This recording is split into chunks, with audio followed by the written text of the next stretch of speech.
بسم الله الرحمن الرحيم.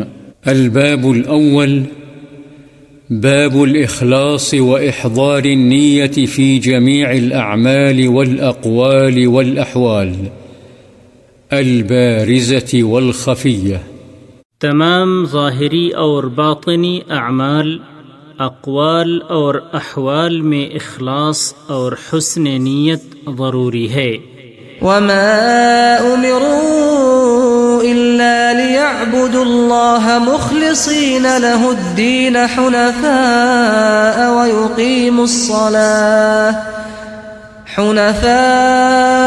ويقيموا الصلاة ويؤتوا الزكاة وذلك دين القيمة۔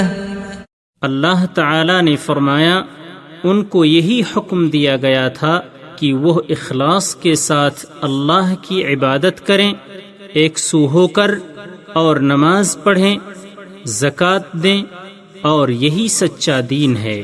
لن ينال الله لحومها ولا دماؤها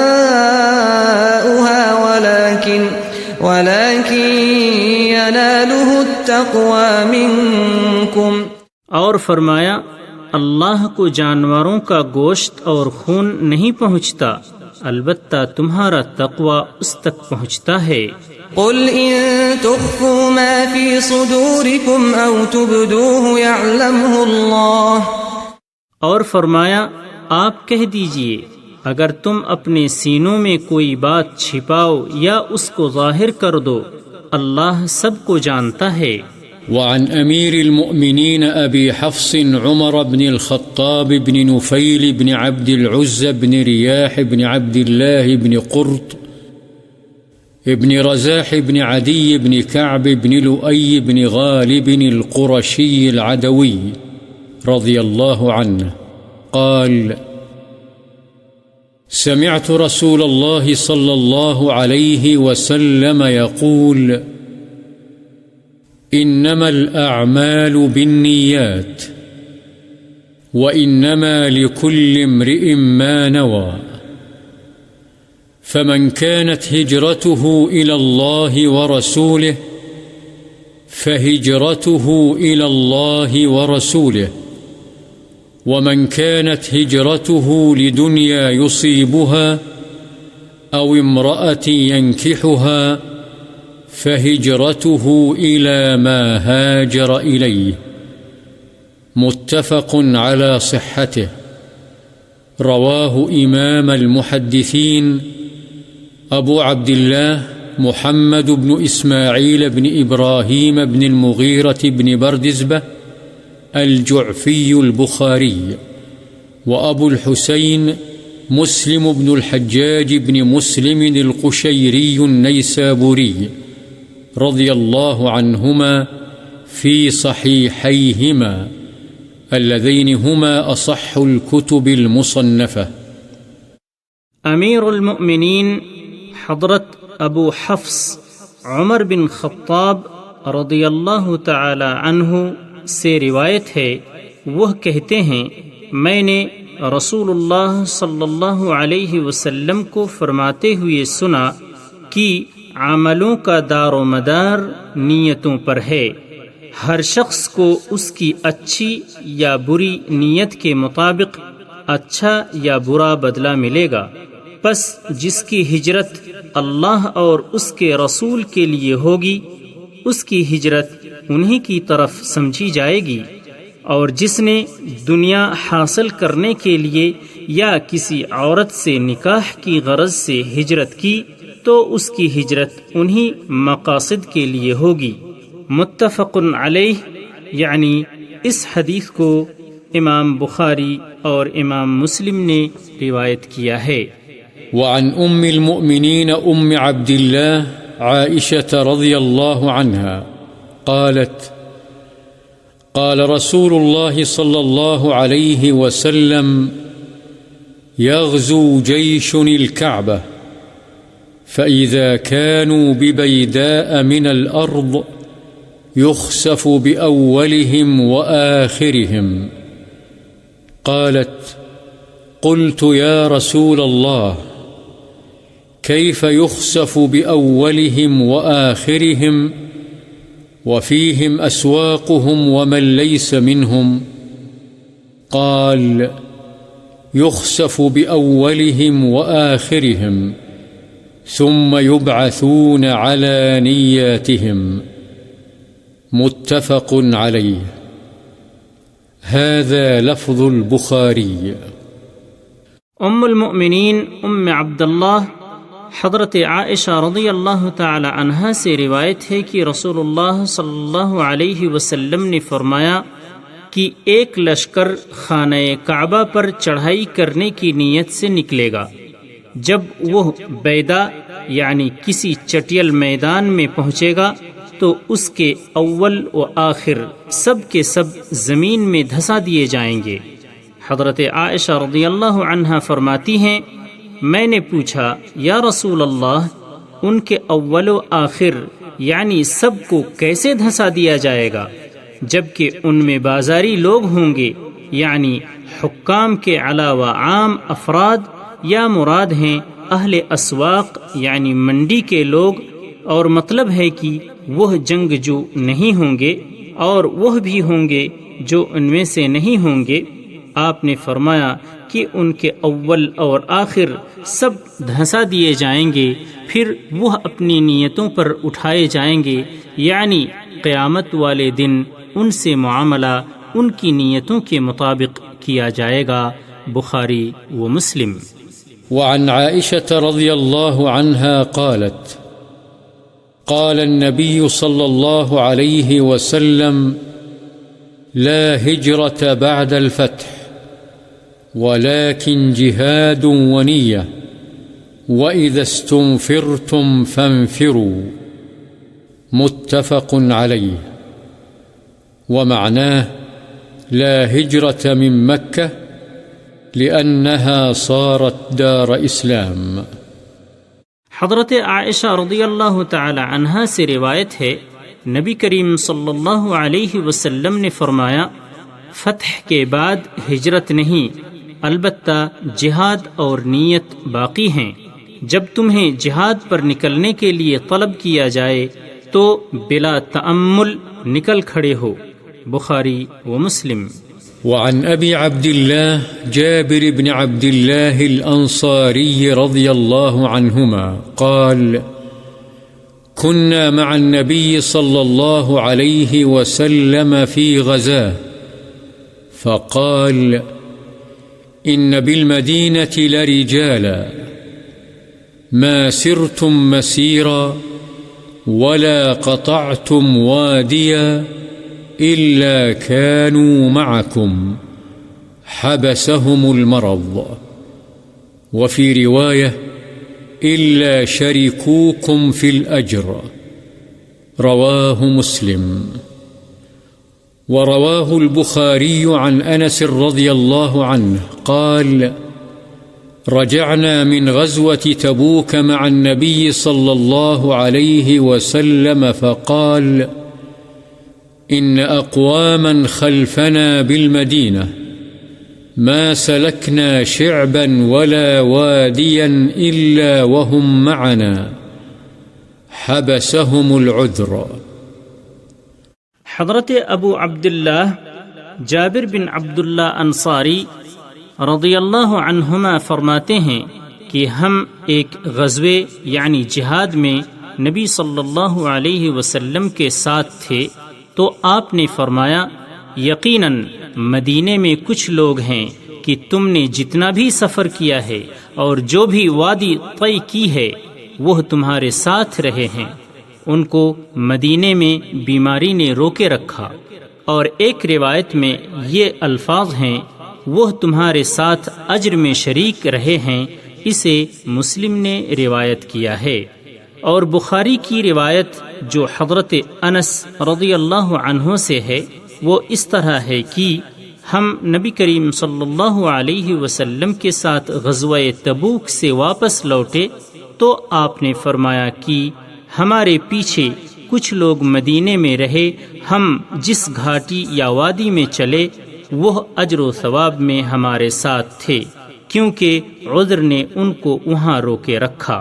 وعن أبي يزيد معن بن يزيد بن الأخنس رضي الله عنهم وهو وأبوه وجده صحابيون قال: كان أبي يزيد أخرج دنانير يتصدق بها فوضعها عند رجل في المسجد، فجئت فأخذتها فأتيته بها فقال: والله ما إياك أردت، فخاصمته إلى رسول الله صلى الله عليه وسلم فقال: لك ما نويت يا يزيد ولك ما أخذت يا معن. رواه البخاري. حضرت ابو یزید معن بن یزید بن اخنس رضی اللہ عنہم، یہ معن خود، اس کے باپ یزید اور دادا اخنس تینوں صحابی ہیں، نے بیان کیا کہ میرے باپ یزید نے کچھ دینار صدقے کے لیے نکالے اور وہ انہیں مسجد نبوی میں ایک آدمی کے پاس رکھ آئے تاکہ وہ کسی ضرورت مند کو دے دے۔ میں مسجد میں آیا تو میں نے وہ دینار اس سے لے لیے کیونکہ میں ضرورت مند تھا، اور گھر لے آیا۔ جب والد کو معلوم ہوا تو انہوں نے فرمایا: واللہ تجھ کو تو دینے کا میں نے ارادہ نہیں کیا تھا۔ چنانچہ میں اپنے والد کو نبی صلی اللہ علیہ وسلم کی خدمت میں لے آیا اور یہ جھگڑا آپ کے سامنے پیش کر دیا۔ آپ نے فرمایا: اے یزید، تیرے لیے تیری نیت کا ثواب ہے، اور اے معن، تو نے جو لیا ہے وہ تیرے لیے جائز ہے۔ بخاری۔ وعن أبي إسحاق سعد بن أبي وقاص مالك بن أهيب بن عبد مناف بن زهرة ابن مالك بن مرة بن كعب ابن لؤي القرشي الزهري رضي الله عنه أحد العشرة المشهود لهم بالجنة رضي الله عنهم قال: جاءني رسول الله صلى الله عليه وسلم يعودني عام حجة الوداع من وجع اشتد بي، فقلت: يا رسول الله، إني قد بلغ بي من الوجع ما ترى، وأنا ذو مال ولا يرثني إلا ابنة لي، أفأتصدق بثلثي مالي؟ قال: لا. قلت: فالشطر يا رسول الله؟ فقال: لا. قلت: فالثلث يا رسول الله؟ قال: الثلث، والثلث كثير أو كبير. إنك إن تذر ورثتك أغنياء خير من أن تذرهم عالة يتكففون الناس، وإنك لن تنفق نفقة تبتغي بها وجه الله إلا أجرت عليها حتى ما تجعل في امرأتك. قال: فقلت: يا رسول الله، أخلف بعد أصحابي؟ قال: إنك لن تخلف فتعمل عملا تبتغي به وجه الله إلا ازددت به درجة ورفعة، ولعلك أن تخلف حتى ينتفع بك أقوام ويضر بك آخرون. اللهم أمض لأصحابي هجرتهم ولا تردهم على أعقابهم. لكن البائس سعد بن خولة يرثي له رسول الله صلى الله عليه وسلم أم مات بمكة. متفق عليه. ابو اسحاق سعد بن ابی وقاص مالک بن اہیب بن عبد مناف بن زہرہ بن کلاب بن مرہ بن کعب بن لوئی القرشی الزہری، جو ان 10 صحابہ میں سے ایک ہیں جنہیں جنت کی خوشخبری دنیا میں ہی دے دی گئی تھی، وہ فرماتے ہیں کہ میری بیمار پرسی کے لیے حجۃ الوداع کے سال رسول اللہ صلی اللہ علیہ وسلم میرے پاس تشریف لائے۔ مجھے اس وقت شدید درد تھا۔ آپ دیکھ رہے ہیں کہ میرا درد کیسی شدت اختیار کر گیا ہے۔ میں صاحب مال ہوں، لیکن میری وارث صرف میری ایک ہی بیٹی ہے۔ کیا میں اپنے مال کا 2/3 حصہ خیرات کر دوں؟ آپ نے فرمایا نہیں۔ میں نے کہا آدھا مال؟ آپ نے فرمایا نہیں۔ میں نے کہا پھر یا رسول اللہ 1/3 مال صدقہ کر دوں؟ آپ نے فرمایا 1/3 حصہ تم خیرات کر سکتے ہو، اور یہ 1/3 حصہ بھی زیادہ یا بڑا ہے، اس لیے کہ تم اپنے وارثوں کو صاحب حیثیت چھوڑ کر جاؤ۔ یہ اس سے بہتر ہے کہ تم انہیں کنگال کر کے جاؤ اور وہ لوگوں کے سامنے ہاتھ پھیلاتے پھریں۔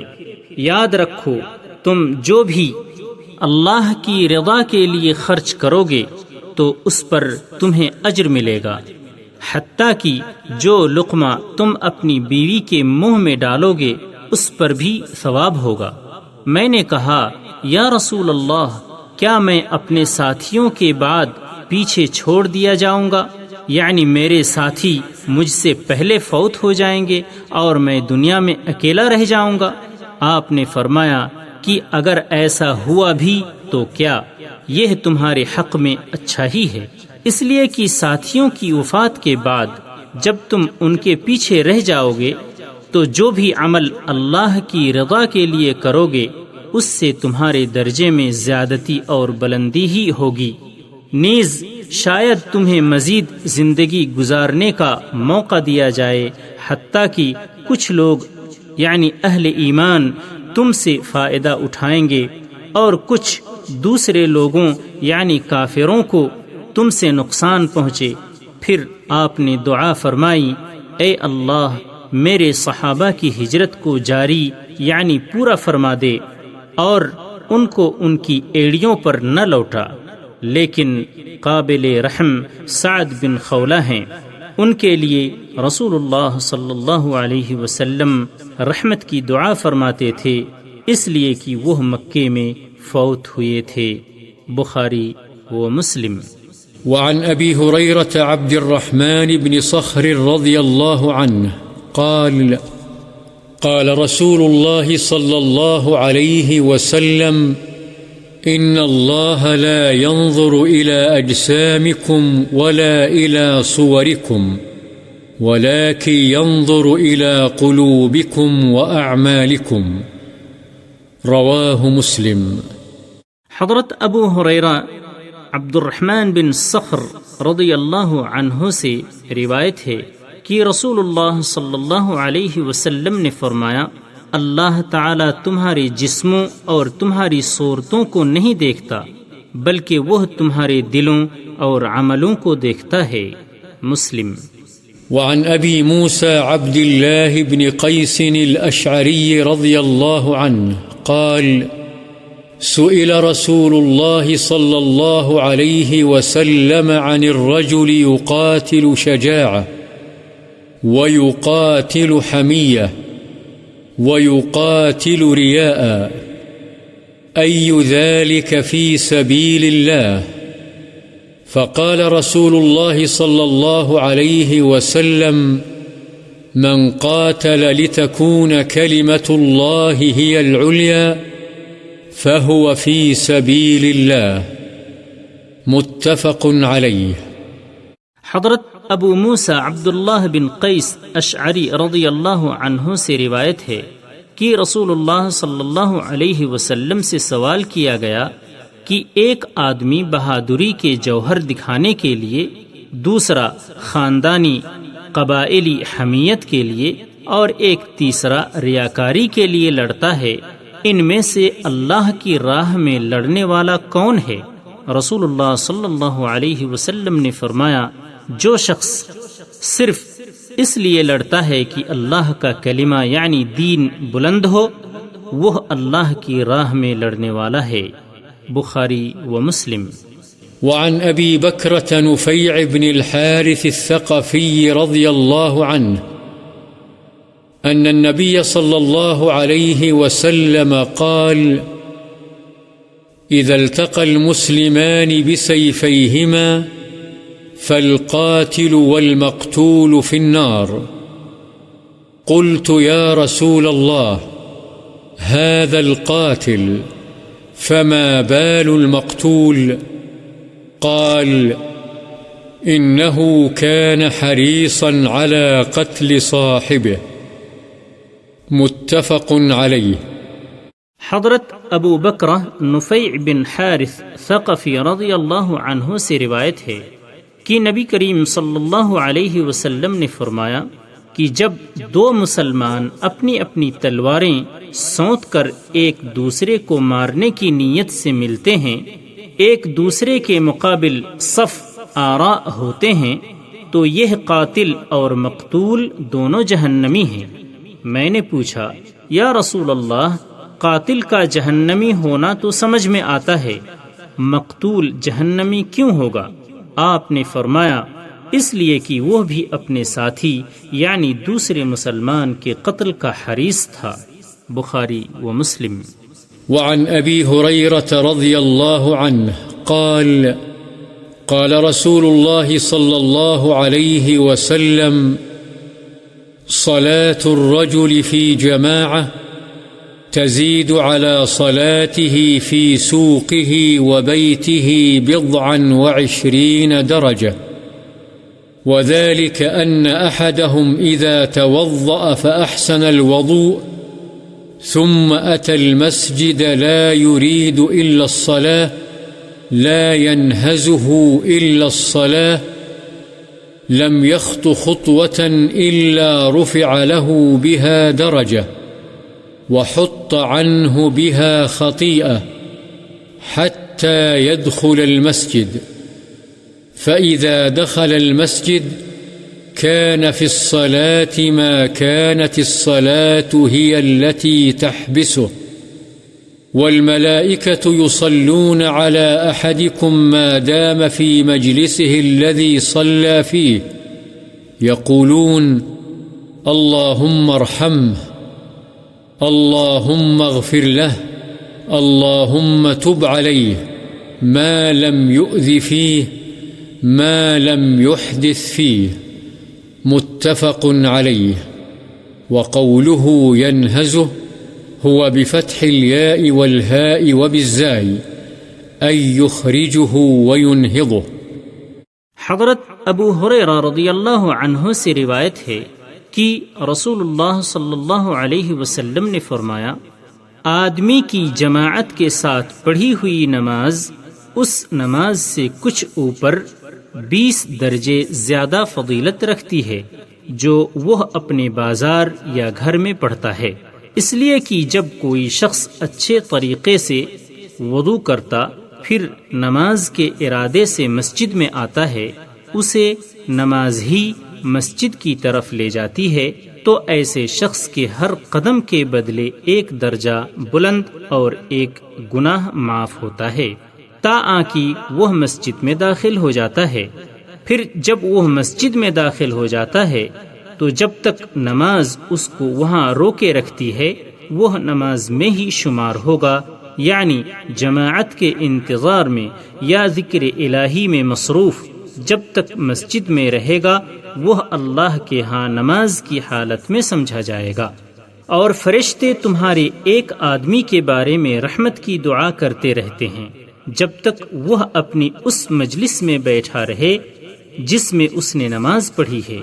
فرشتے کہتے ہیں: اے اللہ اس پر رحم فرما، اے اللہ اس کو بخش دے، اے اللہ اس پر رجوع فرما، یعنی یہ دعائیں اس کے حق میں اس وقت تک جاری رہتی ہیں جب تک وہ کسی کو ایذا نہ پہنچائے، جب تک بے وضو نہ ہو۔ بخاری و مسلم۔ مذکورہ الفاظ صحیح مسلم کے ہیں اور ینہزہ یا ہا کے فتح اور زا کے ساتھ کے معنی ہیں اس کو نکالتی اور اٹھاتی ہے۔ وعن أبي العباس عبد الله بن عباس بن عبد المطلب رضي الله عنه عن رسول الله صلى الله عليه وسلم فيما يروي عن ربه تبارك وتعالى قال: إن الله كتب الحسنات والسيئات ثم بين ذلك، فمن هم بحسنة فلم يعملها كتبها الله تبارك وتعالى عنده حسنة كاملة، وإن هم بها فعملها كتبها الله 10 حسنات إلى 700 ضعف إلى أضعاف كثيرة، وإن هم بسيئة فلم يعملها كتبها الله عنده حسنة كاملة، وإن هم بها فعملها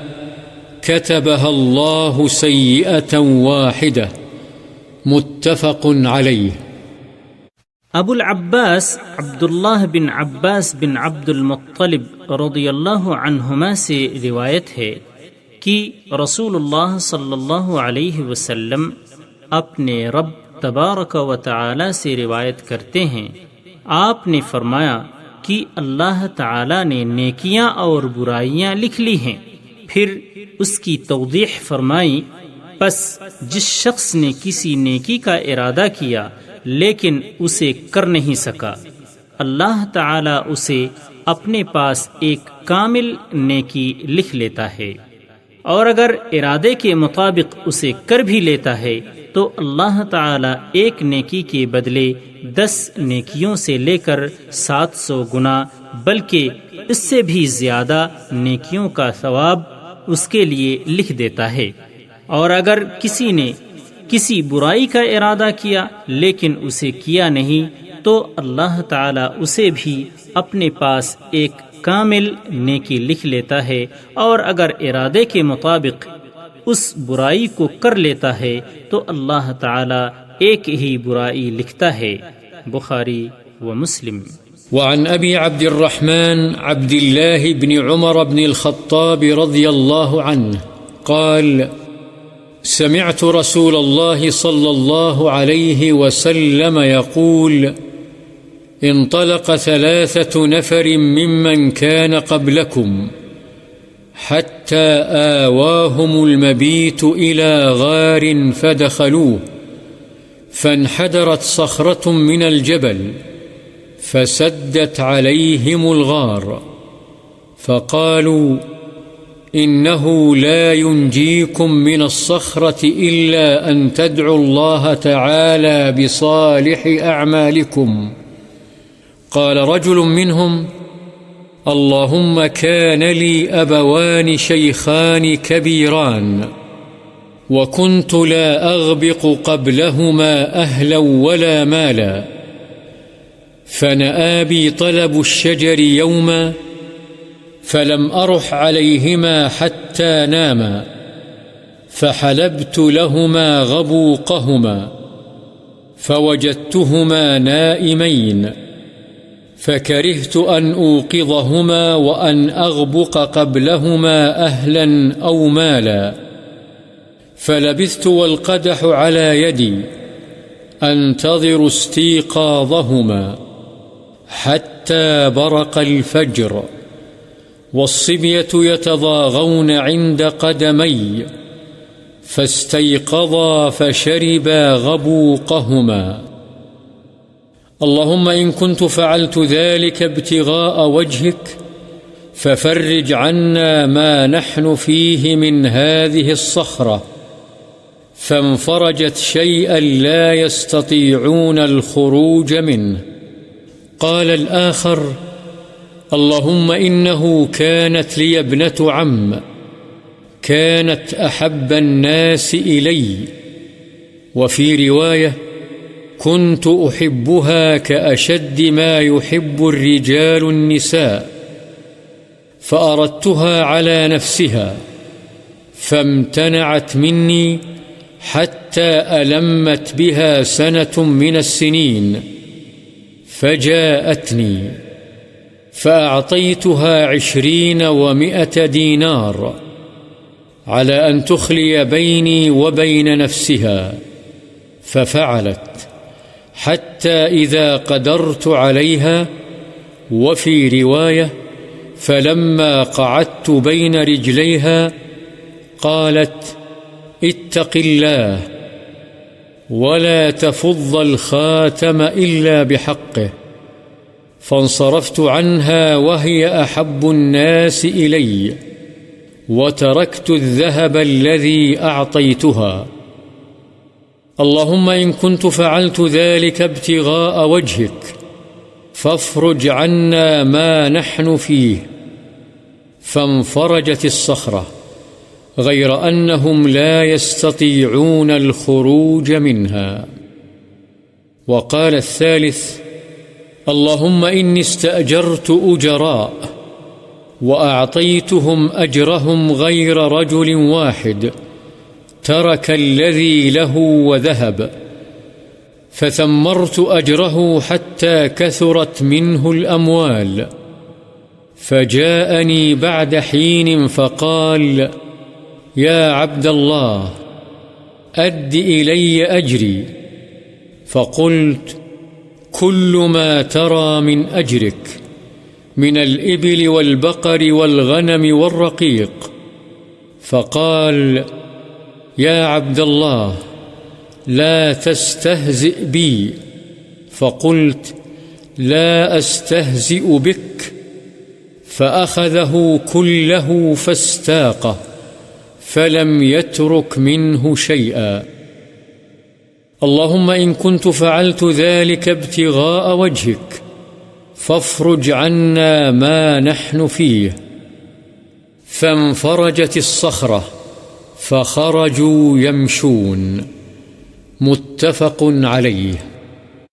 حضرت ابو عبد الرحمن عبداللہ بن عمر بن خطاب رضی اللہ عنہما کہتے ہیں کہ میں نے سنا رسول اللہ صلی اللہ علیہ وسلم فرماتے تھے کہ تم سے پہلی امتوں میں سے 3 شخص تھے جو ایک ساتھ سفر پر نکلے حتیٰ کہ رات ہو گئی، چنانچہ رات گزارنے کے لیے وہ ایک غار میں داخل ہو گئے۔ تھوڑی ہی دیر کے بعد پہاڑ سے ایک بڑا سا پتھر لڑھک کر نیچے آیا جس نے غار کے دہانے کو بند کر دیا۔ یہ دیکھ کر انہوں نے آپس میں مشورہ کیا۔ ان کی سمجھ میں یہی بات آئی کہ اس ابتلا سے نجات کی یہی صورت ہے کہ تم اپنے اعمال صالحہ کے واسطے سے اللہ سے دعا کرو۔ چنانچہ انہوں نے اپنے اپنے عمل کے حوالے سے دعائیں کیں۔ ان میں سے ایک نے کہا: یا اللہ، تو جانتا ہے میرے بوڑھے ماں باپ تھے اور شام کو میں سب سے پہلے انہی کو دودھ پلاتا تھا۔ ان سے پہلے میں اہل و عیال کو اور خادم و غلام کو نہیں پلاتا تھا۔ ایک دن درختوں کی تلاش میں دور نکل گیا اور جب واپس لوٹ کر آیا تو والدین سو چکے تھے۔ میں نے شام کا دودھ دوہا اور ان کی خدمت میں لے کر حاضر ہوا تو دیکھا کہ وہ سوئے ہوئے ہیں۔ میں نے ان کو جگانا بھی پسند نہیں کیا اور ان سے قبل اپنے اہل اور غلاموں کو دودھ پلانا بھی گوارا نہیں کیا۔ میں دودھ کا پیالہ ہاتھ میں پکڑے ان کے سرہانے کھڑا ان کے جاگنے کا انتظار کرتا رہا، جبکہ بچے بھوک کے مارے میرے قدموں میں بلبلاتے رہے حتیٰ کہ صبح ہو گئی اور وہ بیدار ہوئے۔ میں نے انہیں ان کے شام کے حصے کا دودھ پلایا اور انہوں نے پیا۔ یا اللہ، اگر یہ کام میں نے صرف تیری رضا کے لیے کیا تھا تو ہم اس چٹان کی وجہ سے جس مصیبت میں پھنس گئے ہیں اس سے ہمیں نجات عطا فرما دے۔ اس دعا کے نتیجے میں وہ چٹان تھوڑی سی سرک گئی، لیکن ابھی اس سے باہر نکلنا ممکن نہیں تھا۔ دوسرے شخص نے دعا کی: یا اللہ، میری چچا زاد بہن تھی جو مجھے سب سے زیادہ محبوب تھی۔ دوسری روایت کے الفاظ یہ ہیں کہ میں اس سے اتنی شدید محبت کرتا تھا جتنی کی زیادہ سے زیادہ محبت مردوں کو عورتوں سے ہو سکتی ہے۔ بس میں نے ایک مرتبہ اس سے اپنی نفسانی خواہش پوری کرنے کا ارادہ کیا، لیکن وہ آمادہ نہیں ہوئی اور اس نے انکار کر دیا، حتیٰ کہ ایک وقت آیا کہ قحط سالی نے اسے میرے پاس آنے پر مجبور کر دیا۔ میں نے اسے اس شرط پر 120 دینار دیے کہ وہ میرے ساتھ خلوت اختیار کرے۔ چنانچہ وہ آمادہ ہو گئی۔ جب میں اس پر قادر ہو گیا اور وہ میرے قابو میں آ گئی، دوسری روایت کے الفاظ ہیں، جب میں اپنی نفسانی خواہش پوری کرنے کے لیے اس کی دونوں ٹانگوں کے درمیان بیٹھ گیا تو اس نے کہا، اللہ سے ڈر اور اس مہر کو، تو اس نے کہا، اللہ سے ڈر اور اس مہر کو ناحق مت توڑ۔ اس کے ان الفاظ نے یا اللہ تیرا خوف مجھ پر طاری کر دیا، اور میں اس سے دور ہو گیا، اسے چھوڑ دیا، حالانکہ وہ لوگوں میں سب سے زیادہ مجھے پیاری تھی، اور میں نے سونے کے وہ دینار بھی چھوڑ دیے جو میں نے اسے دیے تھے۔ یا اللہ، اگر میں نے یہ کام تیری رضا کے لیے کیا تھا تو یہ نازل شدہ مصیبت ہم سے دور فرما دے۔ چنانچہ وہ چٹان کچھ اور سرک گئی، لیکن باہر نکلنے کا راستہ اب بھی نہیں بنا۔ تیسرے نے دعا کی، یا اللہ، میں نے کچھ مزدوروں کو اجرت پر رکھا تھا، سب کو میں نے ان کی اجرت عطا کر دی، صرف ایک مزدور اپنی مزدوری لیے بغیر چلا گیا تھا، میں نے اس کی مزدوری کی رقم کو کاروبار میں لگا دیا، حتیٰ کہ اس سے بہت سا مال بن گیا۔ کچھ عرصے کے بعد وہ ایک دن آیا اور آ کر کہا، اللہ کے بندے، مجھے میری اجرت ادا کر دے۔ میں نے کہا، یہ اونٹ، گائے، بکریاں اور غلام جو تجھے نظر آ رہے ہیں، یہ سب تیری اجرت کا ثمر ہے۔ اس نے کہا، اللہ کے بندے، مجھ سے مذاق نہ کر۔ میں نے کہا، چنانچہ میں تجھ سے مذاق نہیں کر رہا، حقیقت بیان کر رہا ہوں۔ چنانچہ میری وضاحت پر وہ سارا مال لے گیا، اس میں سے اس نے کچھ نہ چھوڑا۔ یا اللہ، اگر میں نے یہ کام صرف تیری رضا کی خاطر کیا ہے تو یہ مصیبت جس میں ہم پھنسے ہوئے ہیں دور کر دے۔ پس وہ چٹان بالکل سرک گئی اور غار کا منہ کھل گیا اور سب باہر نکل آئے۔ بخاری و مسلم۔